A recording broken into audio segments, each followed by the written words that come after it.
Olá, alunas e alunos! A gente está de volta hoje para mais uma aula de História. Eu sou a professora Cibele, aula do 7º ano. Então a gente vai continuar vendo hoje as grandes navegações, né? Sempre quando eu inicio minha aula, a gente tem que ter em mente o objetivo da aula. Por que a gente está aqui, né? Por que essa aula, o que vou levar até vocês, o que vocês têm que compreender, aprender nessa aula de hoje? Então aqui, né, a gente vai identificar as conexões e interações entre as sociedades do Novo Mundo, da Europa, da África e da Ásia. No contexto das navegações, indicar a complexidade e as interações que ocorrem entre o Oceano Atlântico, Índico e Pacífico e suas consequências e influências, que são o quê? A chegada dos europeus a esses continentes, o contato com os povos originários. Compreender o impacto causado aos nativos, o contato com os europeus. Então, essa é a finalidade da aula de hoje, né? O pioneirismo português e espanhol, né, ele vai trazer riqueza para esses dois reinos, mas ele vai trazer também a cobiça dos outros reinos. Então, outros povos europeus também vão se aventurar nas grandes navegações. Tá? Relembrando, o que a gente tem que lembrar das aulas anteriores que a gente viu até agora, falando sobre as grandes navegações. Dando continuidade ao nosso estudo sobre as grandes navegações, a aula anterior a gente viu a chegada dos portugueses ao Brasil. Pedro Álvares Cabral, a gente viu que ele veio com uma esquadra grande, quase uma tripulação ali em torno de 1.500 homens, né? Ele chegou aqui, ele tomou posse da terra, né? Foi feita uma carta, a Carta de Pero Vaz de Caminha, ou Carta do Achamento, né? Onde ele descreve o que eles encontraram aqui no Novo Mundo. Hoje a gente vai ver os outros países europeus que também se aventuraram e vamos entender um pouquinho melhor. Novamente, né, o mapinha que vocês já devem estar exaustos de ver, falam, nossa, professora Cibele, de novo esse mapa? Sim, porque esse mapa ele mostra os caminhos marítimos, as rotas marítimas, como eu falei para vocês na aula anterior, é como se fossem caminhos ou estradas, só que são estradas em alto mar, que mostra qual que é o caminho que o navegador tem que fazer para chegar em determinado ponto. Então aqui a gente tem as várias rotas traçadas pelos vários navegadores, tá? E aqui a gente vai ter em verde a rota feita por Pedro Álvares Cabral, né, que sai lá de Lisboa, vem, chega aqui a Porto Seguro e depois ele vai fazer a sua viagem até Calicut, né, que é o caminho que já foi traçado anteriormente por Vasco da Gama. Tá? Você sabia? Depois de passar pelas terras que os indígenas chamavam de Pindorama, os portugueses atingiram Moçambique em 1507, na costa oriental da África. Daí eles vão para Macau, em 1517, na China, e Kyushu, em 1542, no Japão. Portugal ergueu, assim, um imenso império marítimo, né? Então, é chamado de Império Ultramarítimo, né? Quer dizer, Portugal fez várias rotas ligando a Europa a 3 continentes, América, África e Ásia. Então, ele se tornou, né, uma das grandes potências marítimas da época, tá? E ele conseguiu também possessões nos 3 oceanos, Atlântico, Índico e Pacífico. Né? O Império Português ele se assentava em uma rede de feitorias e fortalezas, tá? Que serviam para quê? Para eles buscarem as mercadorias, embarcarem nas embarcações e levarem novamente para Portugal para revender. E essas feitorias elas estavam distribuídas na África, na América e na Ásia.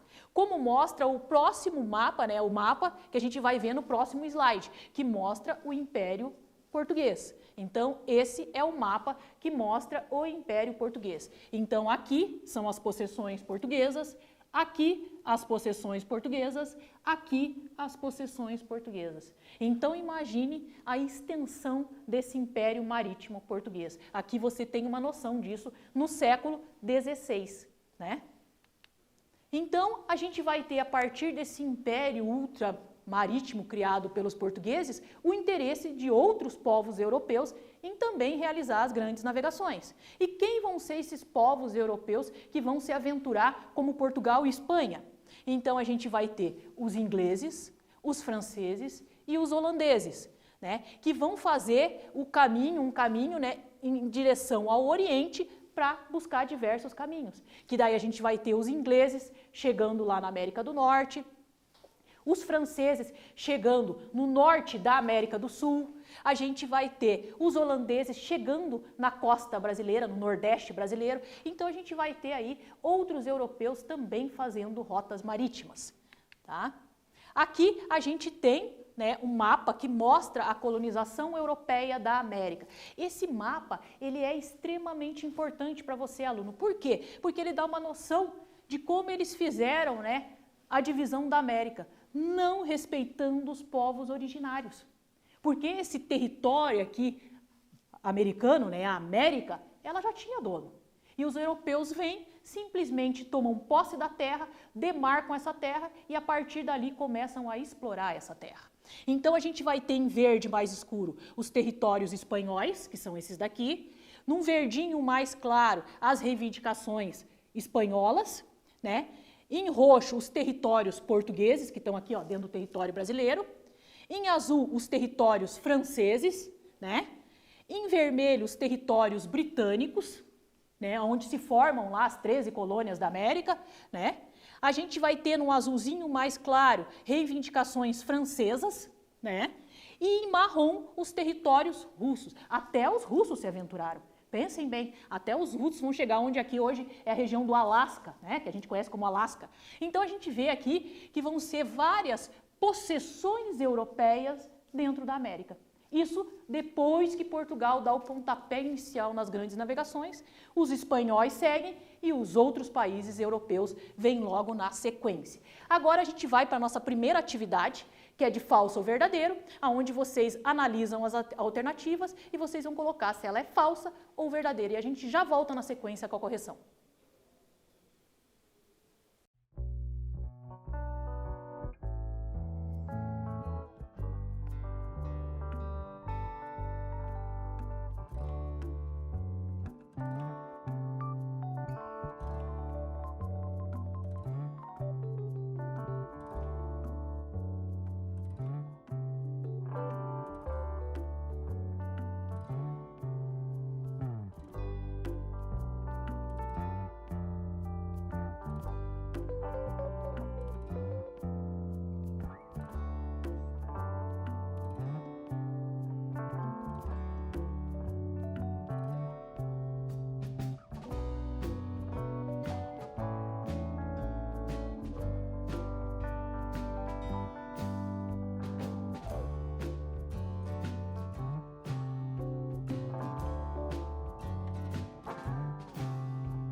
Então vamos à correção da atividade 1. Como eu falei para vocês, era para vocês colocarem falso ou verdadeiro nas sentenças, né? Os outros países europeus não se interessaram por realizar as expedições marítimas? Falso, né?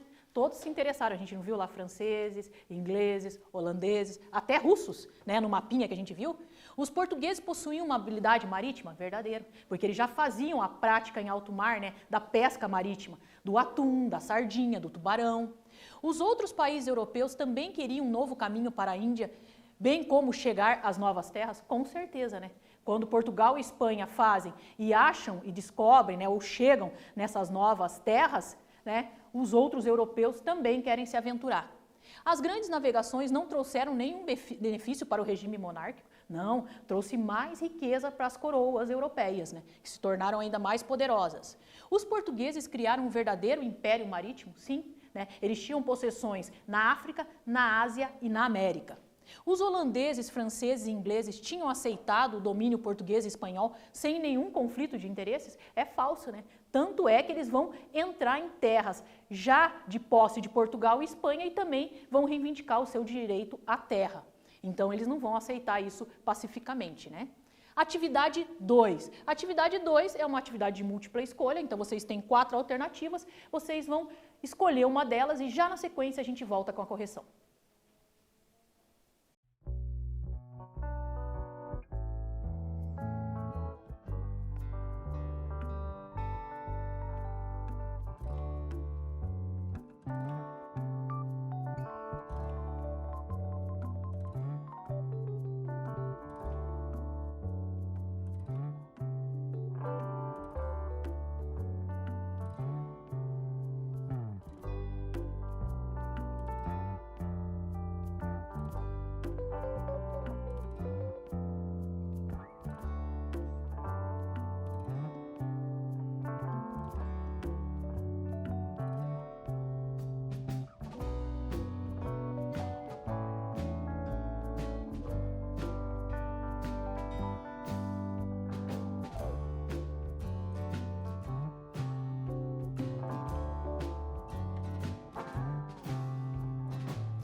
Então eu dei um tempinho para vocês escolherem qual era a alternativa e a alternativa correta é a letra D, né? Sobre os outros países europeus que realizaram as grandes navegações, é correto afirmar: ingleses, franceses e holandeses também cobiçavam as chamadas especiarias orientais ou especiarias das Índias.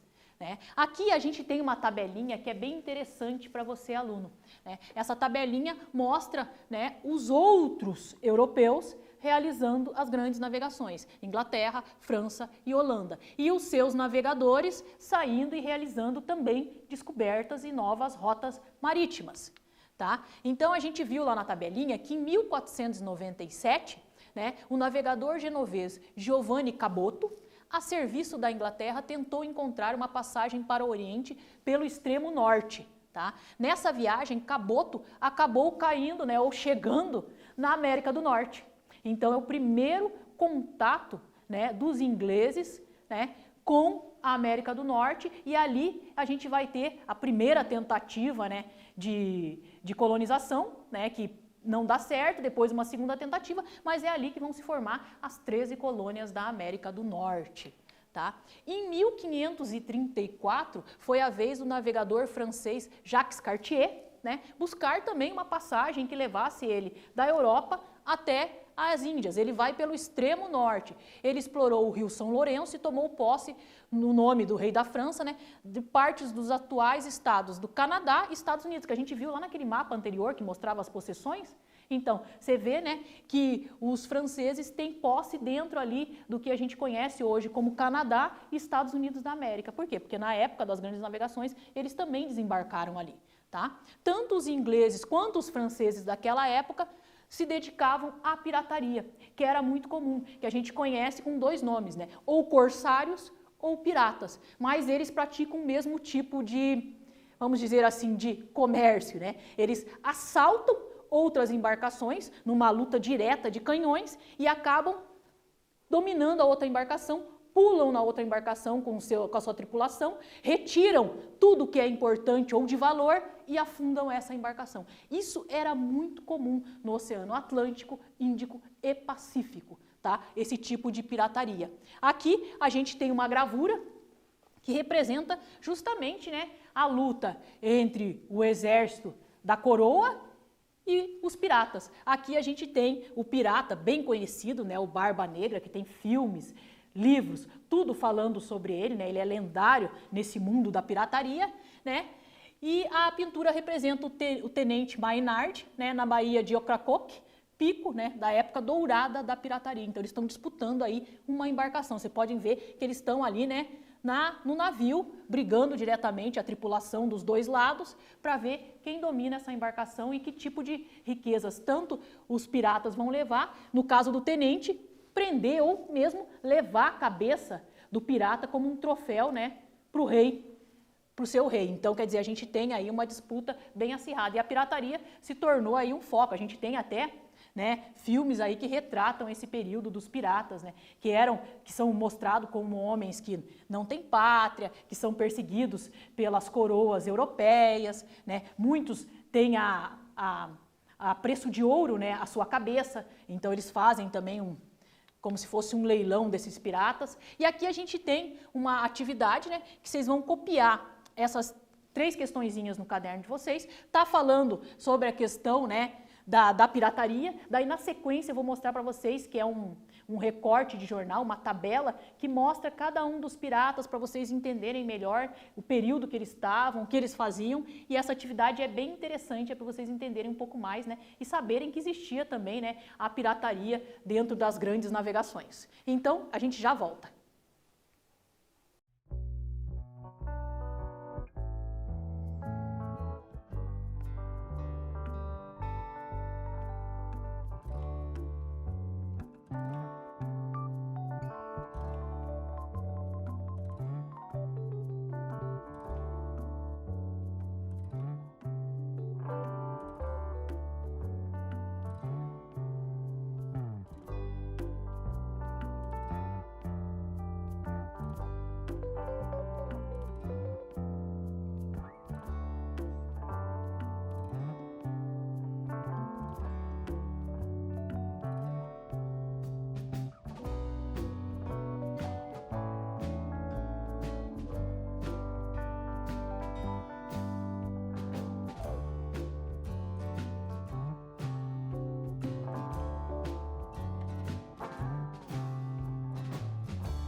Então vamos à nossa atividade. Então eu falei que vocês tinham que copiar as 3 questõezinhas e agora a gente tem aqui na sequência, né, a tabelinha que eu falei para vocês, que contém aqui o nome de 6 piratas, né? Bartolomeu o Português, Barba Negra, Roque Brasiliano, William Kidd, Henry Morgan, Mary Read. Mary Read é a única mulher que a gente tem aqui entre os piratas, né? Então, a pirataria, ela acabava atraindo navegadores. Então, o cara saía para fazer uma navegação, a navegação dele não obtinha o sucesso que ele queria e ele acabava vendo que se ele virasse um corsário, um pirata, o lucro dele seria bem maior e ele acabava migrando, né, de um homem da coroa para um pirata.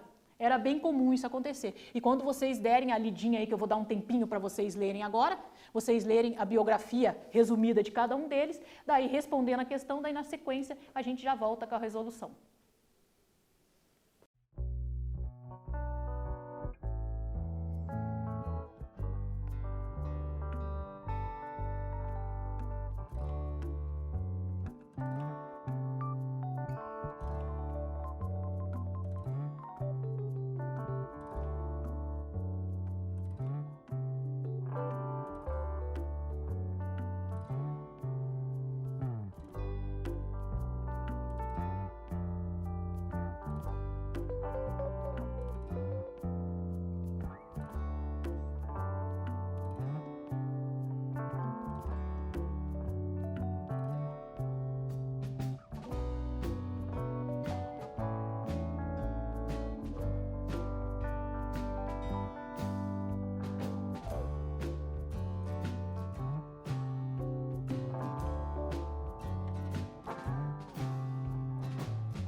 Então, a gente está de volta aqui à nossa tabelinha, onde tem os piratas e um pouquinho da biografia de cada um, né? E agora a gente vai responder as questões que vocês já copiaram anteriormente no caderninho de vocês. Entre quais séculos viveram os piratas citados na tabela? Entre os séculos 17 e 18. B. Qual o nome da única mulher citada na tabela e com quem ela se casou? É Mary Read, casou-se com John Heckman. A C. Cite o nome de 3 piratas, né? E o que destaca, ou qual o fato que destaca a vida desse pirata. Então vocês poderiam escolher, né? Você, aluno, aluna, escolher o que vocês achassem mais adequado. Eu escolhi esses 3. Então eu coloquei Edward Teck, né? O Barba Negra, teria sido cúmplice do governador da Carolina do Norte, para fazer a conquista ali do litoral. Bartolomeu Português tomou um navio com 20 canhões, sendo que a embarcação dele só tinha 4 canhões. E isso tornou ele ainda mais temido nos mares. William Kidd foi contratado para caçar piratas, mas ele viu que a pirataria era tão lucrativa que ele se tornou um pirata também, o que era bem comum na época. A atividade 4 é para você, aluno, buscar a alternativa incorreta. E a gente já volta na sequência com a correção.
Então, voltamos com a correção que vocês tinham que escolher uma das 4 alternativas aqui. E a resposta incorreta, né, seria: os piratas e corsários são apenas mitos, nunca houve esse tipo de ação nos mares. Não, a gente tem, né, comprovações, né, fontes que relatam a existência de corsários e piratas, tanto no Oceano Atlântico, quanto no Índico, quanto no Pacífico. Então, eles existiram sim. Tá? Agora aqui a gente vai ver um pouquinho do interesse holandês, né, em fazer as grandes navegações. Né? A Holanda vai ser um dos reinos que vai sair tardiamente para fazer as grandes navegações. Enquanto a gente tem portugueses, espanhóis, franceses, ingleses saindo, a Holanda vai demorar um pouco mais. Mas vai sair também. Por quê? Porque a coroa holandesa também quer aumentar o seu lucro e aumentar o seu poderio marítimo. Né? Então, mas em pouco tempo, mesmo saindo tardiamente, em pouco tempo eles já tinham conquistado a região do Cabo na África, Java, Ceilão e Ilhas Molucas na Ásia, Nova Amsterdã, atual Nova York, tá? Antilhas e o Nordeste do Brasil na América. Então a gente vai ver que também os holandeses vão buscar, tanto na África quanto na Ásia, quanto na África, na Ásia e na América, com possessões também. Eles também vão se alçar nesses 3 continentes, que são os continentes que são considerados aí como Novo Mundo, né? Porque mesmo os europeus utilizando as especiarias da Índia, eles não tinham muito contato com o Oriente. Eles conheciam muito pouco desse Oriente, porque a maior parte da mercadoria que chegava na Europa chegava por atravessadores. Então agora é que eles estavam tendo um contato direto com esses indivíduos aí. Tá? Aqui a gente tem um mapa, né, que mostra o Brasil holandês de 1630 a 1654. Vocês podem ver que eles chegaram aqui, né, o que a gente chama de Nordeste brasileiro, né, Pernambuco, né, Bahia, eles estão aqui no Nordeste, é onde eles chegam primeiramente, eles vão tomar posse dessa terra e vai demorar muito tempo para os portugueses conseguirem novamente a possessão dessas terras. Tá? Então, os holandeses não vão entregar tão fácil o que eles acham que também pertence a eles. Tá? E quais foram as mudanças causadas pelas grandes navegações para os europeus e para os novos continentes, né? Principalmente para os povos originários? O que isso trouxe de benefício e malefício? Então, a gente tem aqui, né, o extraordinário crescimento do volume e do valor de comércio mundial. Então, houve-se uma entrada maior de mercadorias e uma saída maior de mercadorias. O Atlântico passou a ser mais importante do que o Mediterrâneo, com via de comércio. Então, se antes o Mediterrâneo era o centro de tudo, porque eles navegavam e dominavam o mar Mediterrâneo, agora eles estão dominando o Oceano Atlântico, o Índico e o Pacífico. Com isso, assistiu-se o declínio das cidades italianas, a ascensão dos países banhados pelo Atlântico, que são os países que estão localizados na Península Ibérica, Portugal e Espanha, como Portugal, Espanha, Inglaterra, França e Holanda. No caso da Inglaterra, né, que é uma ilha, França e Holanda, que estão no interior da Europa, a gente vai ver aí que todos vão se beneficiar com as grandes navegações. Tá? A construção de vastos impérios coloniais pelos europeus, apropriação de riqueza dos povos africanos, asiáticos e ameríndios. Essa é a parte triste das grandes navegações. Eles não vão respeitar a diversidade cultural, nem de africanos, nem de americanos e nem de asiáticos. Eles simplesmente vão lá e, como eles têm aquela concepção eurocêntrica, eles se consideram superiores às outras etnias. Então o europeu acha que ele é dono de tudo, independente de quem já esteja no território. E isso acaba prejudicando, né, principalmente aqui para a nossa história, os povos originários. Então, se trouxe benefícios para o comércio, para o crescimento, troca de mercadorias, entrada e saída, trouxe prejuízo para essas tribos, esses povos que habitavam o novo continente. Tá? A consciência, portanto, por parte de muitos europeus, da enorme diversidade do povo, né, e culturas, e da necessidade de conviver com essas diferenças, não existiu. Né? Eles não respeitaram essas diferenças. Então, a gente tem que entender, ao mesmo tempo que trouxe um comércio efetivo, trouxe um dano para os povos originários, que acabaram perdendo em muito, não só a sua população, mas também como seus hábitos e costumes. Tá? Agora a gente vai para a atividade 5. A atividade 5 é aquela atividade que você tem um pequeno texto para você ler, daí já na sequência eu volto com as questões para a gente responder.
Então, a gente está de volta, vocês realizaram a leitura do pequeno trechinho aqui que tem, e agora a gente vai para as questões. São a alternativa A, B e C, vocês vão copiar no caderno essas questões, e daí já na sequência a gente volta com a resposta para vocês.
Então, vamos agora às questões que vocês acabaram de copiar aí no caderninho de vocês e tinha que responder de acordo com o texto do slide anterior.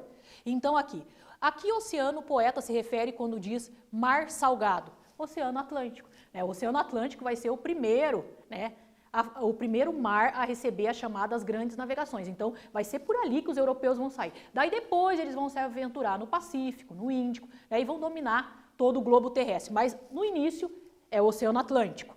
Qual é o assunto tratado por ele nesses versos? A expansão marítima, comercial portuguesa através do Atlântico. Como eu falei para vocês, Portugal se torna um império ultramarino justamente por isso, pela sua facilidade de entrar ali no Oceano Atlântico, o seu contato com o mar Mediterrâneo e o seu conhecimento náutico que ele já tinha anteriormente às grandes navegações, já que ele realizava a pesca de atum, tubarão, sardinha em alto mar. Então ele já tinha um domínio, de todo esse mar e de toda essa esse novo universo que está se abrindo ali para o homem europeu. Então, se ele tinha um receio de cair numa terra chata, se ele tinha medo de monstros, agora ele já sabia que ele podia dominar esse mar. E Portugal vai aproveitar muito bem esse impulso inicial aí, tá? O que ele quis dizer com quantas noivas ficaram por casar para que fosse nosso o mar? Então, ele está se referindo aos vários homens que morreram durante as expedições marítimas. A maior parte das expedições que eu citei ao longo das aulas sobre as grandes navegações, eu falei do sucesso, mas também tem o insucesso. né? A gente vai ter várias expedições marítimas que a embarcação desaparece, que a tripulação desaparece e que nunca mais se acha vestígio. E também tem a questão daquelas embarcações que chegam no Novo Mundo e que entram em conflito direto com os povos originários e são mortos. Tem aqueles que se perdem na mata, né? Tem aqueles que morrem de doenças na travessia. Então aí a gente pode contabilizar milhares de europeus que também perderam suas vidas nas grandes navegações, tá? Então foi um período bem marcante na história aí. Atividade 6. Atividade 6, a gente tem aqui uma pequena introdução para vocês, né? Então a gente vai ter que buscar, aqui ó, a soberania marítima de Portugal e o domínio do comércio sustentou por um longo período a camada dos aristocratas, clérigos e mercadores no país. Isso era sinônimo de prestígio e reconhecimento social.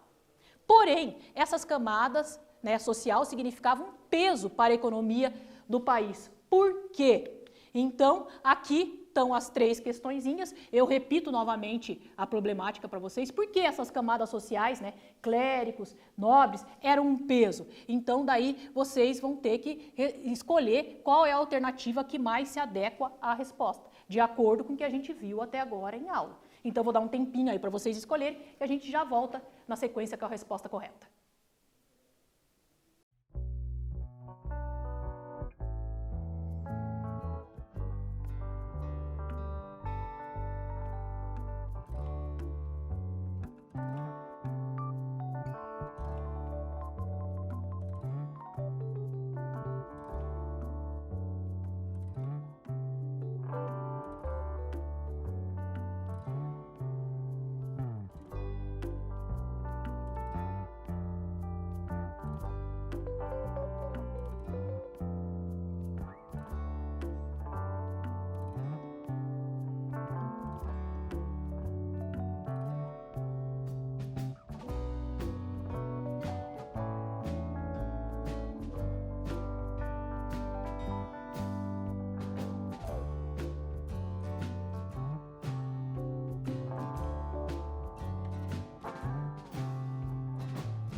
Então vamos à correção da atividade 6.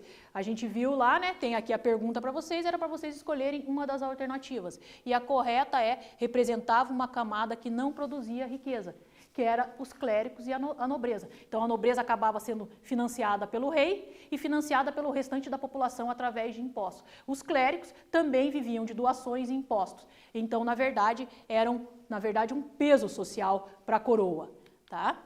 Daí aqui a gente já vai para as considerações finais da aula de hoje. Eu espero que a aula tenha sido muito produtiva para vocês, que vocês tenham entendido esse período tão marcante da história, que são as grandes navegações. Hoje foi a nossa última aula sobre as grandes navegações, né? Já vem uma chamadinha para a próxima aula, eu tenho certeza que vocês vão se interessar em querer ver, né? Então aqui, ó, as grandes navegações representam um marco para a história dos povos ameríndios, né? Mesmo em contrapartida, a gente tem o genocídio dos povos originários, a gente tem um contato com que faz, né, que desenvolvam esse novo continente, essas novas nações que vão nascer a partir daí. Então, foi um contato, na verdade, necessário. O contato com uma nova cultura trouxe para a América um pouco do Ocidente, né, influenciando diretamente a nossa sociedade contemporânea. Nós nos consideramos o quê? Ocidentais. Tá? Devemos ter em mente que o contato dos povos nativos com os colonizadores não foi fácil. Então, a gente não deve romantizar tudo lindo e perfeito, porque não foi assim. Mas influenciou decisivamente a construção da nossa sociedade contemporânea, sim. Tá? Então tem os dois lados aí. Aqui, como eu falei para vocês, a chamadinha para a nossa próxima aula, a gente vai ver Renascimento e Humanismo, né? Aqui todo mundo conhece essa gravura, e dando uma chamada ainda mais importante para a utilização das máscaras, já que a gente está vivendo uma pandemia, tá? Então, a gente vai se ver na próxima aula vendo Renascimento e Humanismo. Eu quero contar com a presença de todos vocês na próxima aula. Aqui a gente tem uma bibliografia da aula de hoje, para quem quiser aprofundar o conhecimento, entender um pouco mais. Então, bom estudo, bom trabalho para vocês. Acessem o Classroom, né? Façam ou refaçam as atividades para aqueles que perderam. E assim a gente se vê na próxima aula de História.